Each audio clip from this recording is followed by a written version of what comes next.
আসসালামু আলাইকুম বন্ধুরা, কেমন আছেন সবাই? আশা করি অনেক ভালো আছেন। আমি ফাইজুল হক, একজন ন্যাচারাল মেডিসিনের চিকিৎসক। পরিচয় নতুন করে দেওয়ার কিছু নাই, আপনারা সবাই জানেন যারা আমার চ্যানেলের সাথে এতদিন ধরে আছেন। আজকে আমরা একদম আপনাদের চাওয়া মতো আপনারা অনেকেই জানতে চেয়েছেন আইবিএস সম্পর্কে। আমরা আইবিএস সম্পর্কে কথা বলবো আজকে।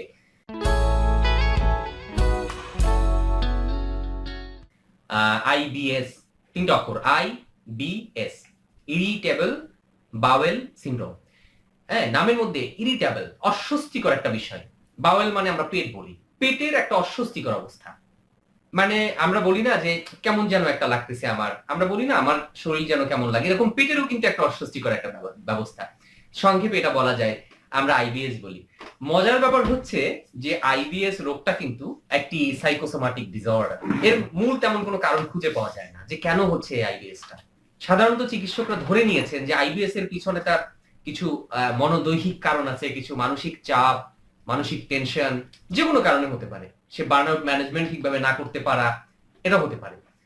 অনেকে চিন্তা করেন যে পরীক্ষার যখন অনেক বেশি চাপ চলে আসে, কারো আত্মীয় স্বজনের, কারো অর্থনৈতিক চাপ, কারো পারিবারিক চাপ, তারপরে কারো সামাজিক একটা চাপ, তারপরে আপনার চাকরি একটা বিশাল বিষয়। চাকরির ক্ষেত্রে দেখা যায় বসদের একটা প্রেশার, অফিসে কলিগদের একটা চাপ, অনেকগুলো চাপের কারণে কিন্তু এটা হতে পারে। তো এর জন্য এর লক্ষণটাও একটা পিকুলিয়ার টাইপের। লক্ষণটা কি? পেশেন্ট আমাদের কাছে আসে কর্নিক ডিসেন্ট্রি নিয়ে বা পুরাতন আমাশয় নিয়ে, এসেই বলে আমার পুরাতন আমাশয় অনেকদিন থেকে, এই ভালো হই, এই খারাপ হই, এই। আর রুগীর সবসময় বড় থাকে, মানে রুগীর মুখ থেকে একটা জিনিসই, দূর কোনো ডাক্তারই ভালো না, আমার রোগটা ভালোই করতে পারে না। মানে সে শুধু ডাক্তার চেঞ্জ করে, এক ডাক্তারের কাছে যায়, কয়েকদিন চিকিৎসা করলে আবার একটু দেখা যায় যে ভালো লাগে, আবার কয়েকদিন পর রোগটা ফিরে আসে, আবার আরেকজনের কাছে যায়। এরকম তার মধ্যে একটা ক্ষোভ থাকে ডাক্তারের প্রতি, যে না চিকিৎসাই করাবো না, অনেক ডাক্তার দেখাইছি, সেই বড় বড় জায়গায় ডাক্তার দেখাইছি, এমন কোন ডাক্তার বাকি নাই যাদেরকে দেখাই নাই। তার মধ্যে এই যে ক্ষোভটা কাজ করে, হ্যাঁ, তার ডাক্তারের প্রতি একটা অনীহা চলে আসে। তো এর লক্ষণটা হচ্ছে, হ্যাঁ, ডিসেন্ট্রির মতো একটা লক্ষণ কিন্তু আছে। তার একবারে পাতলা পায়খানা হবে, পায়খানা আবার কনস্টিপেশন, কষা হয়ে যাবে, মানে শক্ত হয়ে গেল, মাঝে মাঝে মিউকাস যেতে পারে, মাঝে মাঝে পেট ফুলে যাবে, মাঝে মাঝে পায়খানা একদম হবেই না ২-৩ দিন। মোট কথা হচ্ছে একদম কেমন যেন একটা লক্ষণ, না? তো সাধারণত দেখা যায় পায়খানা হচ্ছে তো হচ্ছে, এটা এক ধরনের লক্ষণ। কারো আছে কষা পায়খানা, কষা কনস্টিপেশন, সে দীর্ঘদিন থেকে কনস্টিপেশনে ভুগছে, এটা এক ধরনের সমস্যা। কিন্তু তার ক্ষেত্রে হয় কি, এই ভালো আছি, এই খারাপ আছি, এই মন্দ আছি, সবকিছু মিলিয়ে একটা হিজিবিজি অবস্থা, এবং দীর্ঘদিন সে ভুগতে থাকে। কিছু কিছু খাবার আছে যে খাবারগুলো সে খেতে পারে না। কারো দুধ খেলে সমস্যা বেড়ে যায়, কারো ডিম খেলে সমস্যা বেড়ে যায়, কারো তৈলাক্ত খাবার খেলে সমস্যা বেড়ে যায়। এই এখন এটার সাথে মাথায় রাখতে হবে যে পেশেন্ট কিন্তু ভয় পেয়ে যায়, অনেকগুলো এক গাদা সে টেস্টের রিপোর্ট নিয়ে আসে, সব নরমাল, তার এন্ডোস্কোপি করা হয়, খুব কষ্টকর একটা পরীক্ষা, তার অনেকগুলো টেস্ট করা হয়, দেখা যায় যে না আলহামদুলিল্লাহ কোনো সমস্যা নাই।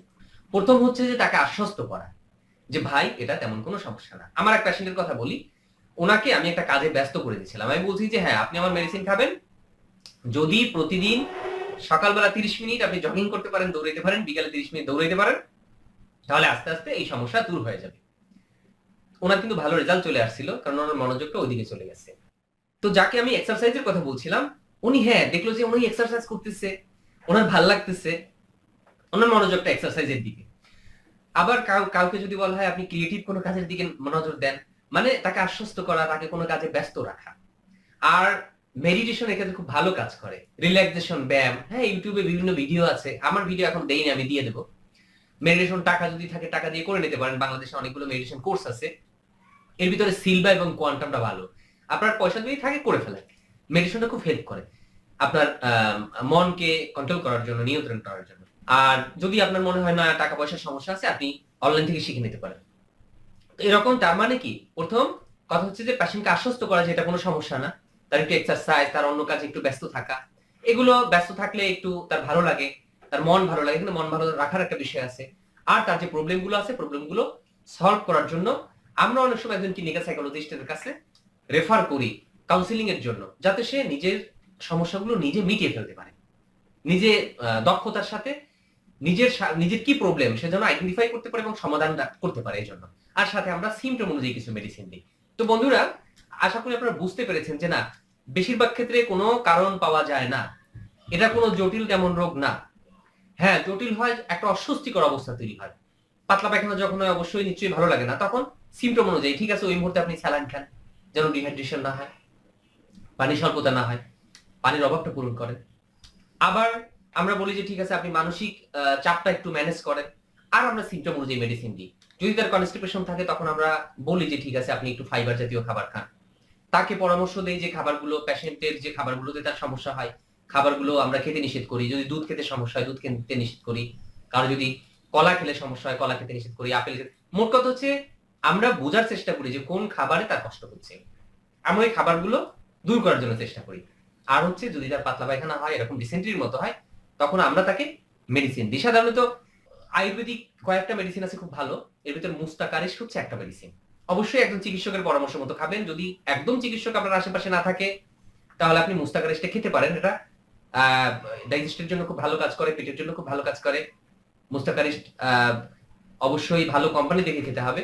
সকালে 4 চা চামচ, রাতে 4 চা চামচ সামান্য পানি সহ। আর যদি পায়খানা এরকম নরম হয়ে যায়, পাতলা হয়ে যায়, তখন আমরা বলি কুটুজারিশ নামে একটা মেডিসিন আছে। কুটুজারিশ সিরাপটা আমরা খেতে বলি সেম নিয়মে। তো এগুলো আবারও বলি যে মেডিসিনগুলোর অপপ্রয়োগ অপব্যবহার খুব বেশি হয়, তবু আমরা বলে দিচ্ছি কেন? হতে পারে এই ভিডিওটা এমন এক জায়গায় যে আপনি আশেপাশে ডাক্তার নাই, কিন্তু আমরা চাই প্রাইমারি ট্রিটমেন্ট হিসেবে হ্যাঁ কুটুজারিশ যদি খানও কিন্তু একজন ডক্টরের সাথে কথা বলে নিয়ে, এটা আমরা বলি। আবার যদি ইউনানি মেডিসিনের কথা বলি, হ্যাঁ বেলগিরি নামে একটা মেডিসিন আছে হামদর্দের, বেলগিরি গ্রুপের একটা মেডিসিন আছে মার্ভেলাসটা মোটামুটি ভালো কাজ করে। হামদর্দের রাল আছে, রালটা মোটামুটি ভালো কাজ করে। পেচিশ আছে, পেচিশটা মোটামুটি ভালো কাজ করে। আর হোমিওর মধ্যে একটা মেডিসিন আছে মাদার টিংসার। হোমিও মেডিসিন আসলে রুগী না দেখে হোমিও চিকিৎসা করা যায় না, কিন্তু একটা মাদার টিংসার আছে। মাদার টিংসার মানে হচ্ছে গাছের রস। হ্যাঁ, এটা হোমিও ইউনানি আয়ুর্বেদিক যেভাবে ফরম্যাটে আসে এটাও একই আসে, গাছের রস যেভাবে আমরা বলি। এখানে আমরা বলি যদি এরকম পাতলা পায়খানা বেশি হয় তখন হলা রিনা এন্টি ডিসেন্ট্রিকা নামে একটা মেডিসিন আছে, মাদার টিংসার আমরা খেতে বলি। 10 ফোঁটা করে বা 20 ফোঁটা করে 3 থেকে 4 বার খেলে মোটামুটি পায়খানাটা কন্ট্রোলে চলে আসে। এটা কিন্তু আসলে ফাইনালি ওরকম চিকিৎসা না। আইবিএস এর জন্য যারা আপনারা আইবিএস এ ভুগছেন, আমি যে একজন চিকিৎসকের সাথে কথা বলেন, আপনার যে প্যাথি ভালো লাগে ভাই, আপনার যদি মনে হয় অ্যালোপ্যাথিক ভালো লাগে আমি অ্যালোপ্যাথিক ডাক্তার দেখাবো, হ্যাঁ একজন গ্যাস্ট্রোএন্টারোলজিস্টকে দেখান। সাথে সাথে একজন ক্লিনিক্যাল সাইকোলজিস্টের কাছেও যাইয়েন যদি আপনার মানসিকভাবে কোনো চাপের মধ্যে থাকেন, একজন মনোচিকিৎসককে দেখায়। কিন্তু ওষুধ খাওয়ার সময় একটু চিন্তা ভাবনা করে খাবেন, না ডক্টরের সাথে কনসাল্ট করে। আপনি যদি হোমিও ডাক্তার দেখাতে চান, আপনার বাসার পাশে দেখেন সরকারি হসপিটালে হোমিও ডাক্তার বসে কিনা, অল্প টাকায় আপনি হোমিও ভালো চিকিৎসা নিতে পারবেন। বিভিন্ন সরকারি হসপিটাল এখন হোমিও ডাক্তারদেরকে নিয়োগ দিচ্ছে সরকার, একদম হাতের নাগালে আপনি এখন চিকিৎসাটা পাচ্ছেন। সেম কথা হচ্ছে ইউনানি আয়ুর্বেদিকও। অথবা আপনি আপনার বাসার পাশে কোনো অভিজ্ঞ ভালো এরকম চিকিৎসকের কাছেও যেতে পারেন। আমরা বলবো না যে এই চিকিৎসাটাই ভালো, সব চিকিৎসা বৈধ, সব চিকিৎসা ভালো, ইচ্ছাটা আপনার উপর, আপনি কোন চিকিৎসাটা গ্রহণ করবেন। চিকিৎসার চেয়ে বড় জিনিস হচ্ছে ভালো ডাক্তার।